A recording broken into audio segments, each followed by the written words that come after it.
کیا کھجور کھانے کے بھی فائدے ہیں؟ جی جی جی یقیناً کھجور کھانے کے بہت سارے فائدے ہیں.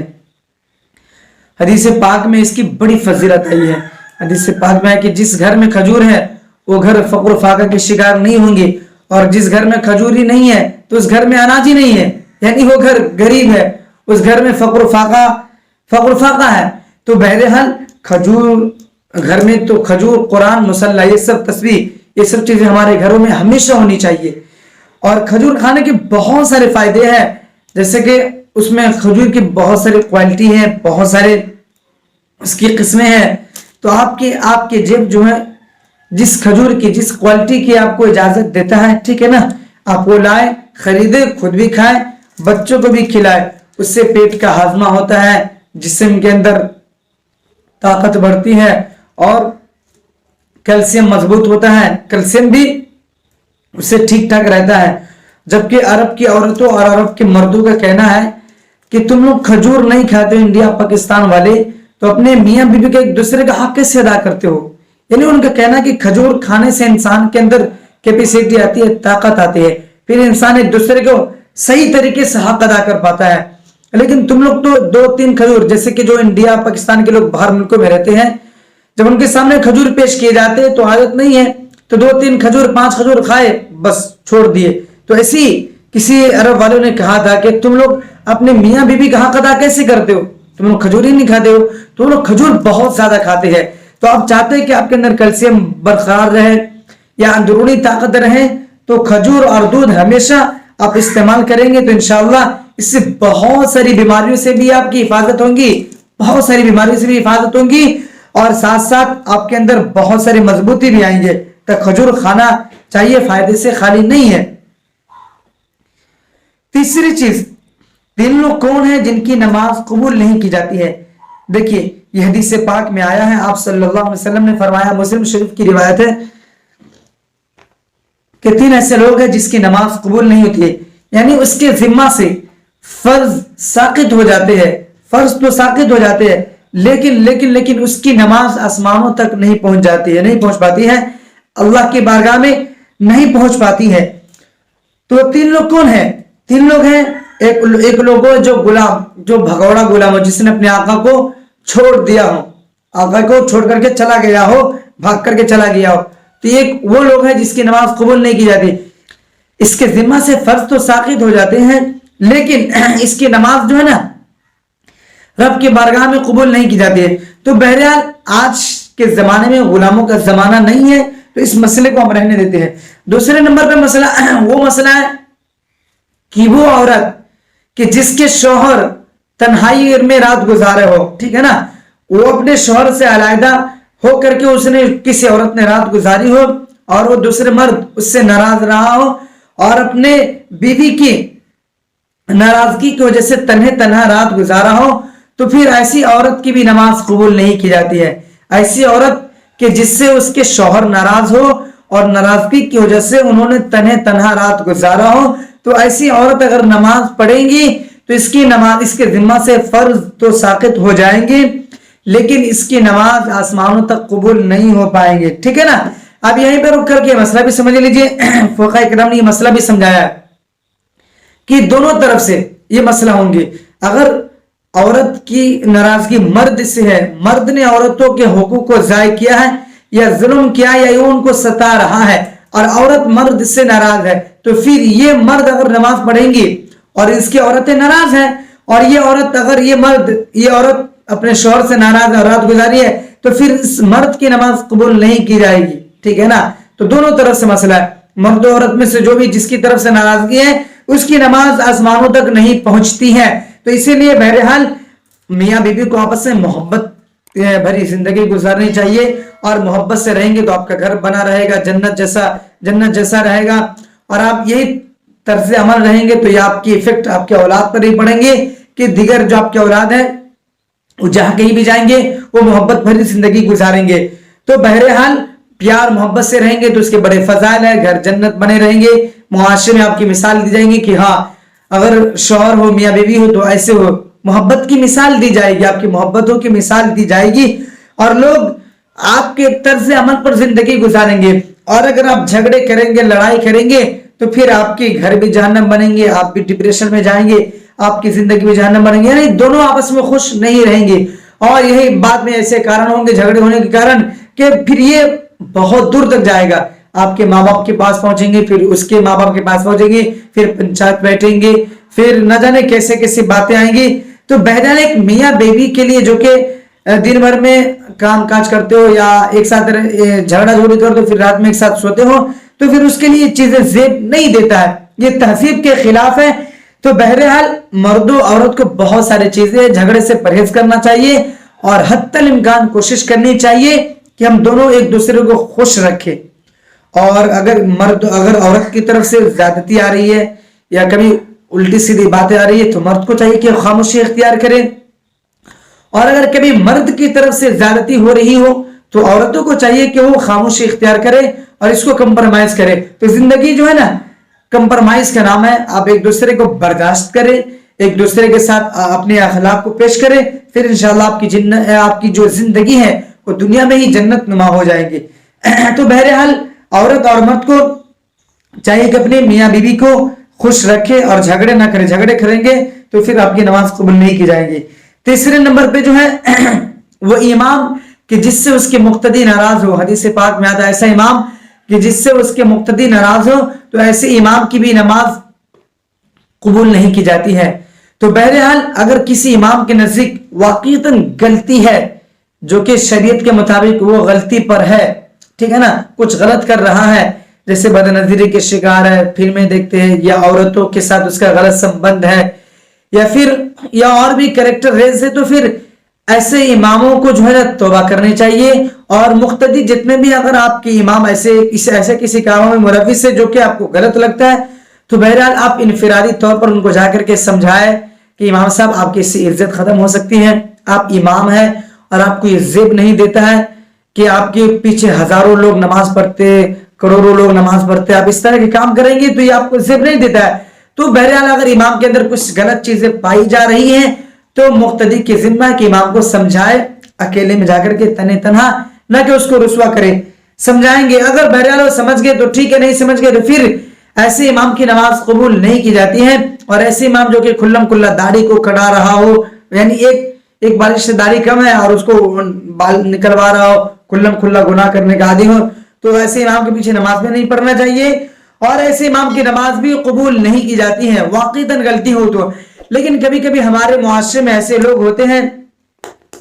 جو کہ اماموں کو تنگ کرتے ہیں, پریشان کرتے ہیں, طرح طرح ارے آج آپ نے رکوع کو لمبا کر دیا, ارے آپ کے آج سجدے لمبے ہو گئے,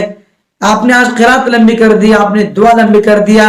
یا اس کے گھر پہ کیوں گئے تھے, آپ وہاں کیوں گئے تھے, آپ یہ یہاں کیوں بیٹھتے, یا آپ گاڑی کیوں چلاتے, آپ چشمے کیوں پہنتے ہیں,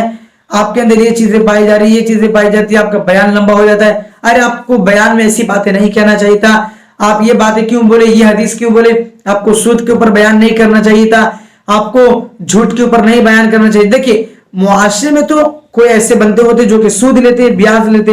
معاشرے میں کوئی ایسے بندے ہوتے ہیں جو کہ جھوٹ بولتے ہیں,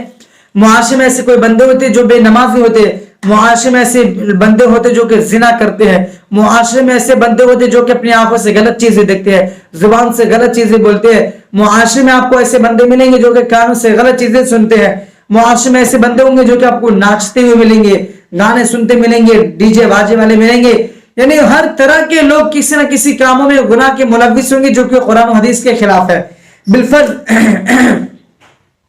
امام صاحب کبھی نماز کے ٹاپک پہ بیان کرے اور بولے کہ نماز چھوڑنا بہت گناہ کبیرہ ہے, جو نماز چھوڑتا ہے اس کے گھر پہ اللہ کی لعنتیں برستی ہے, اور ایسے لوگوں سے چہرے بزرگوں کی جو نورانیت ہوتی ہے وہ نورانیت چھین لی جاتی ہے, اور ایسے لوگوں کی دعا قبول نہیں ہوتی ہے, ایسے لوگوں کے گھر میں برکت نہیں کی جاتی ہے, یا یہ شیطان کا بھائی ہوتا ہے, شیطان کا دوست ہوتا ہے, یا پھر یہ قبر میں اس کو بہت پریشانی کا سامنا کرنا پڑے گا, اس کو قبر کے اندر سانپ بچھو ڈسیں گے. یعنی نماز کے وعیدیں جو ہے, نماز چھوڑنے کی وعیدیں جو ہے اس پر بیان کریں گے تو ظاہر سی بات ہے ہر کوئی تو نماز نہیں پڑھتا, تو جو نماز نہیں پڑھتا ہے وہ امام کو آ کے کہیں گے آپ کو ایسی باتیں نہیں کرنا چاہیے تھا, آپ نے ہمیں ٹارگٹ کیا تو آپ کو ایسا نہیں کرنا چاہیے تھا. جبکہ بھائی ایسی کوئی بات نہیں ہوتی, امام صاحب کسی کو ٹارگٹ نہیں کرتا ہے, بلکہ وہ اپنے ذمہ سے یہ چیزیں ادا کر رہا ہے کہ بھائی نماز پڑھ لو, یہ اللہ کا حکم ہے. تو ظاہر سی بات ہے جو نماز نہیں پڑھتا اس کو چبھن سی لگے گی,